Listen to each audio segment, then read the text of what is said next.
Hey, what's up, everybody? It's your boy Flixie here with a day one review.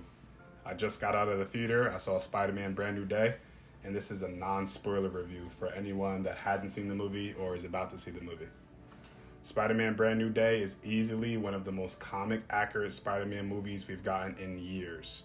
I'm telling you guys, this movie feels like it came right out of a cartoon. It feels like it came right out of a TV special, if not jumping directly off the comic book.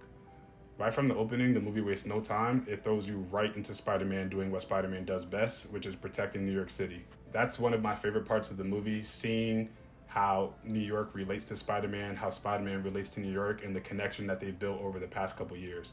For the first time in a while, New York doesn't feel like a backdrop. It feels alive. New York feels extremely lively, and Spider-Man is genuinely treated like the city's hero. That relationship between him and the people around him give the movie a completely different atmosphere. The movie itself feels more full. It's similar to Sam Raimi's New York in his Spider-Man trilogy, but it's also elevated and different and very personal. Visually, the movie looks incredible. The CGI is amazing. There are no ugly CGI moments whatsoever. The pacing throughout most of the movie is another huge strength. It gets into the action immediately and keeps moving without feeling rushed. This is one of the best paced Marvel movies that I have personally ever seen because it starts off strong, it slows down for the emotional beats, and then it gets right back into the action, but doesn't forget about the emotional aspect to the film with all the storylines and narratives that they're building with different characters. Tom Holland's acting is a whole different ballgame in this film. He plays a different version of Spider-Man that is similar to what we see in the comics and the shows, not only from dealing with the issues with MJ, but also suffering from the loss that he experienced.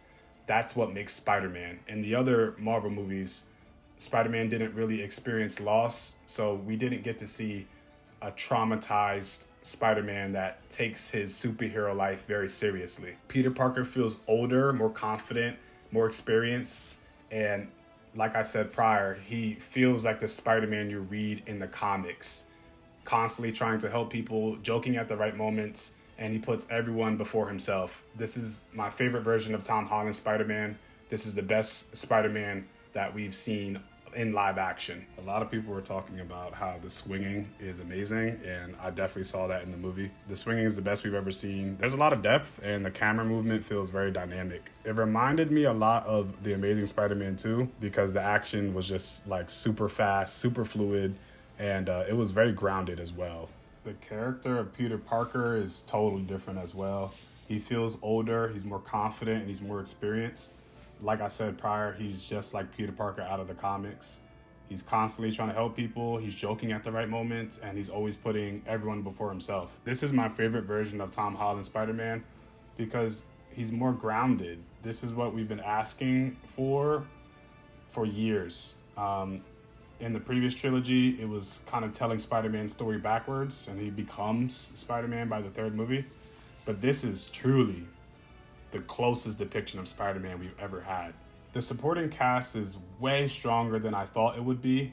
I was pretty upset to see Ned and MJ come back into this movie, and I kind of anticipated that they would just remember Peter Parker. They did not go that route whatsoever in this movie. Ned feels noticeably more mature, MJ has more emotional depth, and the relationship dynamics throughout the movie feel more natural than in previous films. It doesn't feel like a school film or, a romantic film. You have the best friend, you have the romantic interest. This movie has way more going on with MJ and Ned than it did in all three films prior. The Punisher was also another surprise for me personally. I've never seen the Punisher films. I've never seen the Punisher shows. I've never seen the Disney Plus special. This is my first time being introduced to the Punisher. I was never a fan of him in the comics, and I will now say that I am a fan of the Punisher, especially the actor. Even if you haven't watched his previous appearances, he fits into the story really well. He's not just shooed into the film or shooed into the narrative. He fits perfectly into the film. especially since the film does a deep dive on trauma and how it affects people differently. Spider-Man is affected one way, it pushes him more towards heroism. The Punisher is affected another way, it pushes him towards villainy. And for the overall villain of the film, it does the same, if not worse. The chemistry between Spider-Man and the Punisher create some of the funniest moments I have seen in Marvel movies, without ruining the darker tone that the movie was going for. The movie struck a perfect balance between telling a very dark, nuanced story, but also allowing moments of brevity and comedy at the perfect time.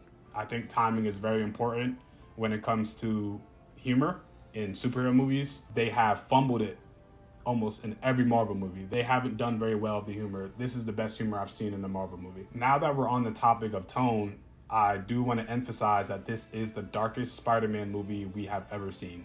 I don't want to say the movie is dark because it's violent. Once again, it just has a lot of emotional weight. There are several scenes that really slow down and let you sit with Peter Parker's struggles instead of rushing to the next joke. That's something that I really enjoyed with this movie. I'm so happy that the serious moments weren't ruined by terrible comedy. I really enjoyed the movie, but I do have a couple complaints. Some of the characters feel really underused, like extremely underused. They introduce some characters that you think are going to have a bigger role in the movie, and then they are just taken out of the movie to not be seen again. Some other things that I didn't really enjoy were the mutation aspect of the film.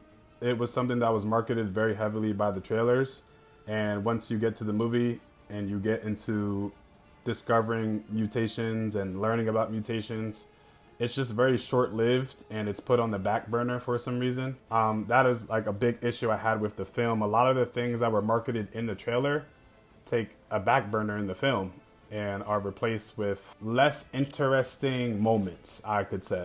For example, there is no big third act battle. I thought that there would be because of how the trailer was marketing certain fights, but the end of the movie kind of ends on a whimper. It does end on a good note, but it doesn't leave much to be desired for the next set of movies or the next Marvel movies in general. Another thing that I'm pretty let down on is the main villain. The main villain was written very well. It was acted very well and portrayed very well from a narrative perspective, but the villain also left a lot to be desired in comparison to other Marvel villains and what's coming up. Prior, we've had Thanos, and coming up, we have Doctor Doom. So to have this villain as the main big bad of such a big Spider-Man movie is kind of a letdown. The villain kind of comes into the picture, is upset, is acting out kind of, and then I won't spoil it here, but it's not really much that happens in this film in regards to the villain. So if I gave Peter Parker and Spider-Man and the whole performance and story of that character in this film a 10 out of 10, I would give the villain probably a 6 or a 7 out of 10, because Peter Parker and his journey in this film is far more interesting than the issues that the villain is going through, to be fair. A couple of the story beats slow the movie down a little more than it needed to. Like I said, the pacing was amazing. The pacing was immaculate for this movie, but there were some slow moments that threw the pacing off, especially when we got to like the 1 hour and 30-minute mark and we're wondering what's going to happen. You know, you have fast moments, then you have a slow moment, and then you're wondering if the movie's ever going to pick back up again, which in my opinion, it really doesn't. There are a couple of action sequences that end much quicker than expected.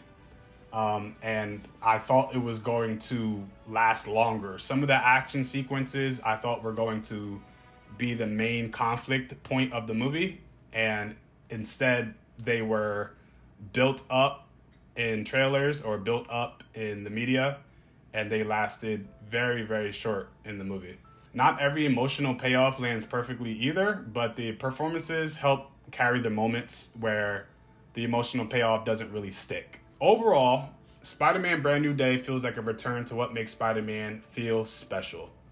Amazing visuals, fantastic swinging, great cinematography, great fight choreography, strong performances, and a darker tone. This is one of the best versions of Peter Parker we've seen on screen. And if you're a Spider-Man fan, a Marvel fan, or enjoy watching good films, I definitely think it's worth seeing in theaters. I'm going to give Spider-Man Brand New Day an 8 out of 10.